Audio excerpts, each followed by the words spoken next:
The Galactic Empire did not guess IT calculated. Across 1,000 conquered civilizations and 10,000 extinguished resistances, the Empire had refined prediction into a science so precise it was no longer debated. Wars were not fought, they were measured.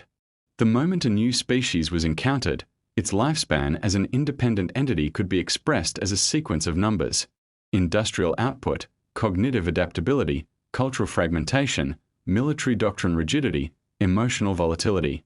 Feed the variables into the Imperial War Intelligence Core, and the result emerged with comforting certainty: duration of resistance, acceptable losses, projected compliance window. Humanity had been granted 5 hours, 0.5 hours and 11 minutes, to be exact. The analysts did not bother rounding down. There was no need. From the Empire's perspective, humanity was unremarkable. A bipedal, oxygen-breathing species confined to a single yellow star system, still reliant on chemical propulsion for most of its military logistics, still divided into nation-states that wasted enormous cognitive resources arguing among themselves. Their electromagnetic emissions were chaotic, their political structures inefficient, their cultures fragmented beyond reason. They had no unified planetary government, no psionic shielding, no evidence of higher dimensional awareness. Primitive Tier 7. That was the classification. Tier 7 species always resisted longer than logic suggested. Emotion prolonged defiance, even when mathematics guaranteed extinction. But emotion never altered outcomes, only timelines. 0.5 hours. The Empire's expansion fleets adjusted their schedules accordingly. The invasion of the Sol system was slotted between the pacification of the Raxa Concord and the ceremonial annexation of the Valorum Ascendancy. No special provisions were made. No elite armadas were reassigned. The Empire did not mobilize its full strength for species like humanity any more than one would bring siege engines to dismantle a wooden fence. When the first Imperial probes slipped across the heliopause, humanity noticed within minutes. That, at least, impressed a few junior analysts. Human detection arrays, though crude by Imperial standards, were unusually sensitive. Their planetary defense networks, layered and redundant, had evolved not from grand strategic foresight but from centuries of mistrust between their own factions. What the Empire interpreted as inefficiency had, by accident, produced resilience. The probes vanished shortly thereafter. Imperial command flagged the loss as a mechanical anomaly and deployed replacements. Those vanished too. No debris. No energy signatures. No discernible cause. For the first time in the process, a subroutine registered mild uncertainty. Humanity, meanwhile, did not announce the contact. There was no planetary broadcast. No public panic. No dramatic speeches transmitted into the void. The governments of Earth convened emergency sessions, but they did so quietly, routing communications through hardened analog channels rarely used in the modern era. Military commands invoked protocols written during humanity's own Cold Wars, plans designed not for victory, but for survival under conditions of absolute disadvantage. Human scientists did not ask what the intruders wanted. They asked how the intruders thought. The Empire, watching from afar, interpreted the lack of response as paralysis. IT was a common pattern. Species of humanity's level often froze when confronted with a force too vast to comprehend. Their leaders debated surrender terms while the Empire positioned its fleets. Their populations oscillated between denial and despair. By the time a decision was reached, it no longer mattered. Imperial doctrine referred to this phase as cognitive delay. Humanity did not exhibit it. Instead, something stranger occurred. Across the Sol system, civilian infrastructures began rerouting power, data, and manufacturing capacity without any public directive. Satellites altered orbits by fractions too small to notice visually but significant in aggregate. Old hardware, obsolete, unnetworked, deliberately isolated, was brought back online. Artificial intelligences designed for commerce and entertainment were repurposed into pattern analysis engines.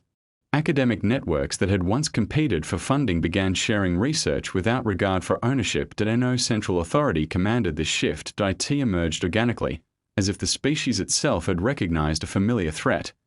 The Empire did not understand this behavior, because the Empire did not evolve this way. Imperial civilizations were unified early, forcibly if necessary. Internal conflict was considered wasteful. Redundancy was inefficiency. Decentralization was weakness. Control was survival. Humanity had survived precisely because it never fully achieved control. When the Imperial War Council convened to formalize the invasion, the chamber was calm. Holographic representations of the Sol system rotated at the center of the chamber, annotated with firing arcs and probability cones. Fleet admirals reviewed the projections with detached interest. The War Intelligence Corps displayed the final assessment in precise, neutral glyphs, predicted resistance duration, 5 hours, 11 minutes, projected Imperial losses, negligible recommended force application. Standard.no descent was recorded. 1 Counselor, an older being whose species had joined the Empire voluntarily long ago, observed the human data streams for longer than required. There was an irregularity he could not name, a statistical noise that did not resolve under closer scrutiny. Proceed, the High Strategist ordered. The invasion began without ceremony. Imperial vessels translated into Sol space in perfect formation, their arrival distorting local spacetime in a display meant to overwhelm. To most species, such an entrance was psychologically devastating, a declaration of inevitability. Energy signatures flared brighter than stars, dwarfing the sun itself. Automated surrender demands were broadcast across every known human frequency, translated into thousands of languages within milliseconds. Cease all hostile capability, the message declared. Submit to Imperial governance. Compliance will preserve your species. The Empire began its countdown. 5 hours. Humanity did not respond. Imperial commanders interpreted the silence as fear. They initiated Phase 1 bombardment, targeting orbital defense platforms, communication relays, and power distribution nodes. Precision strikes, measured and controlled. The goal was not annihilation but demonstration. Break the infrastructure, and the will would follow. The first salvo never arrived. Imperial targeting systems reported successful firing solutions. Weapons discharged. Sensors confirmed energy release, but nothing impacted. The projectiles vanished between firing and arrival, erased from existence without a trace of collision or detonation. For 3 seconds, Imperial commanders assumed sensor error. For 6 seconds, they ran diagnostics. For 9 seconds, uncertainty spread through the command lattice. Humanity still did not respond. Instead, across Imperial ships, systems began reporting contradictory data. Clocks desynchronized by microseconds. Navigation references drifted. Internal communication latencies increased, imperceptibly at first, then enough to be noticed by seasoned officers. The Empire prided itself on order. Its ships functioned as extensions of a single will. Any disruption, however small, was intolerable. What is happening? A fleet commander demanded. The War Intelligence Corps analyzed the data and returned an answer that satisfied no one. Unknown interference. The Empire had encountered unknowns before. They were catalogued, studied, neutralized. This unknown behaved differently. Human electronic warfare did not attack Imperial systems directly. It did not attempt to overpower their encryption or flood their networks. Instead, it exploited assumptions. Imperial systems were designed for coherence, for harmony, for a universe that behaved according to predictable rules. Human engineers had grown up in a world that did not. Their technologies assumed failure as a baseline. Error correction was led upon error correction, not to prevent chaos, but to survive within it. Where the Empire sought clarity, humans introduced ambiguity. Signals were reflected, delayed, reintroduced with subtle variations. Data packets arrived in correct formats but incorrect contexts. Diagnostic routines confirmed systems were functioning perfectly, just not together. The Empire's advantage in processing power became a liability. Its systems attempted to reconcile contradictions faster than they could be resolved, creating feedback loops that human analysts had anticipated and encouraged. The Galactic Empire did not notice the moment the war officially began. From their perspective, the conflict was already underway. Systems disrupted, formations degraded, confidence shaken. But wars, as the Empire understood them, required opposition.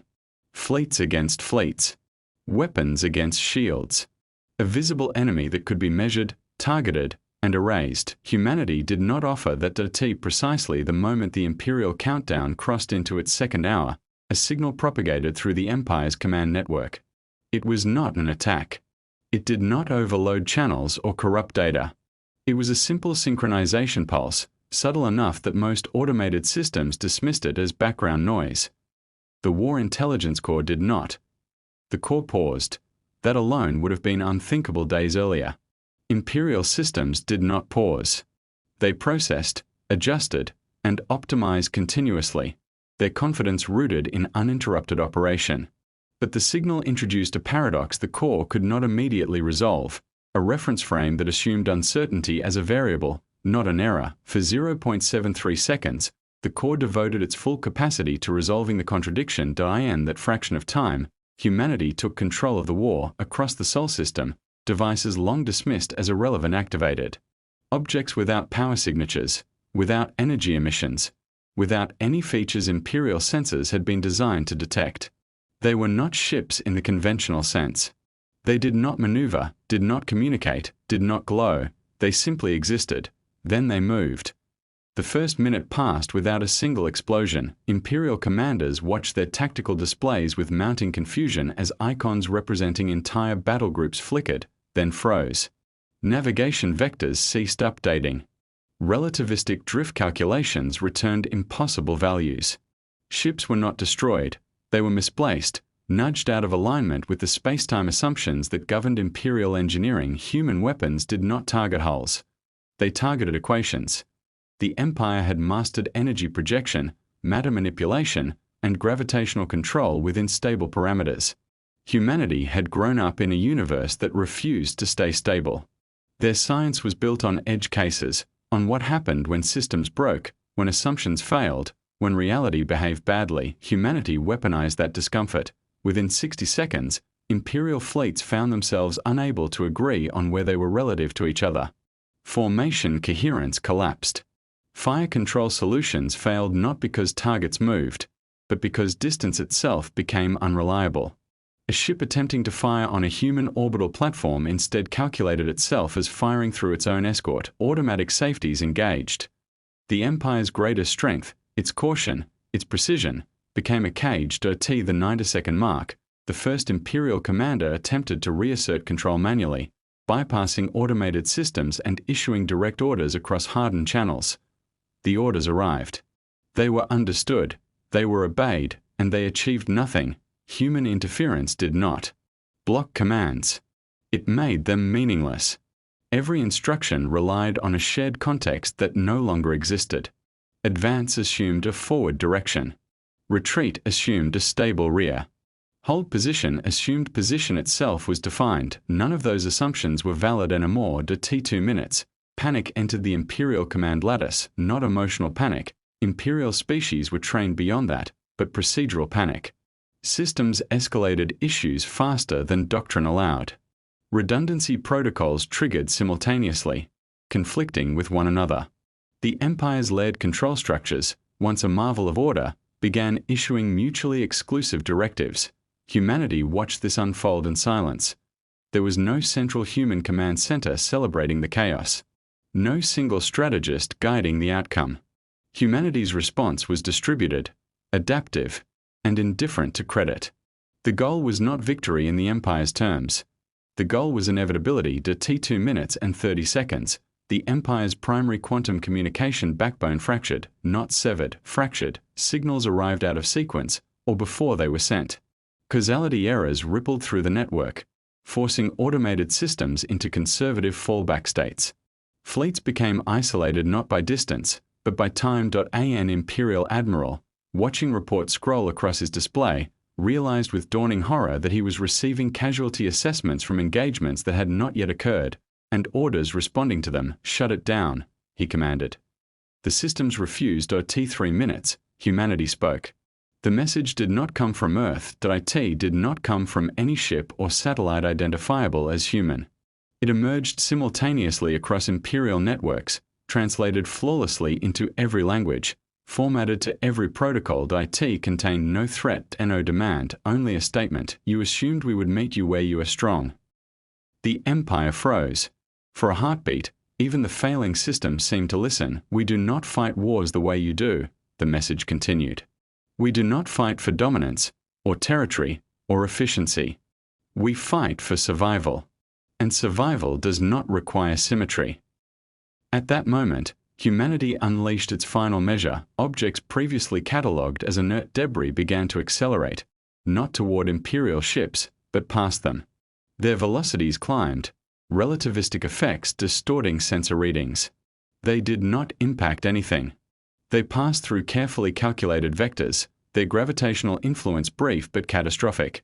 Imperial ships found their internal mass distributions altered by forces too subtle to trigger alarms and too profound to ignore. Structural tolerances failed not explosively, but silently. Hulls warped.